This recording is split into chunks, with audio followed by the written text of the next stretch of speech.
Hello there and welcome to Stick Around, the channel where I review what I've been watching, listening and playing. Today I've got a film review for you, and specifically an anime, Blood the Last Vampire. So recently I watched all 20 Ghibli films. I ranked them from best to worst. You can check the website down there for details about that, and decided I wanted to carry on watching anime. So I've made up sort of a big list of stuff I want to watch and picking them at random. This was the first one that came up.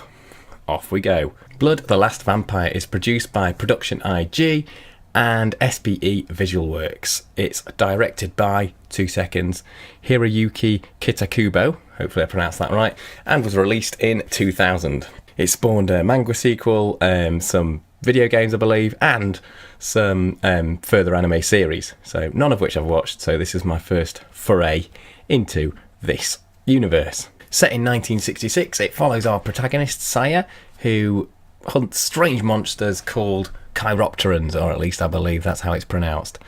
One of these chiropterans is, running wild at a airbase, and Saya is sent to a school adjacent to the airbase and has to sort of infiltrate and flush out this monster. To do that, she's got to go undercover as a schoolgirl to this school.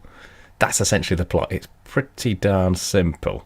Visually, the film is really remarkable. It uses it's kind of dark and gritty and uses light quite sparingly but very effectively. The way the light shines and glimmers off things adds a lot to the aesthetic of the film. When colour is used more boldly, it's really effective, such as in the more sort of gory scenes when we've got blood and things being chopped off. Other times, shots are sort of really overexposed to the extent where light coming through the window gives the whole shot a kind of ethereal feel. Some of the animation was absolutely fantastic. I was a particular fan of one part where we kind of follow Saya in a sort of almost video game third-person view as she kind of marches down on her target. I thought that was really effective. But there's bits throughout the whole film which are quite visually striking and really effective at what they do, and quite original. Different to what I've seen before. Even though at this point I've not seen all that much anime. That will change very soon. Visually, the film is very grimy and gritty, and it's just very memorable, to be honest. I don't think I'll be forgetting it in any hurry, and that's definitely the film's strongest point, the visuals. Onto the voice acting. Now, this is a weird one because the film is actually half in English and half in Japanese, so even though I didn't watch a dub, a lot of it was in English, and to be honest, the English voice acting was pretty wooden and bad, with a few lines were delivered fine, but generally speaking it just felt like someone was kind of just reading off a sheet and not really putting all that much emotion into it, and it didn't feel very realistic, the conversations, because of that, and that definitely was one of the main reasons I got taken out of the film.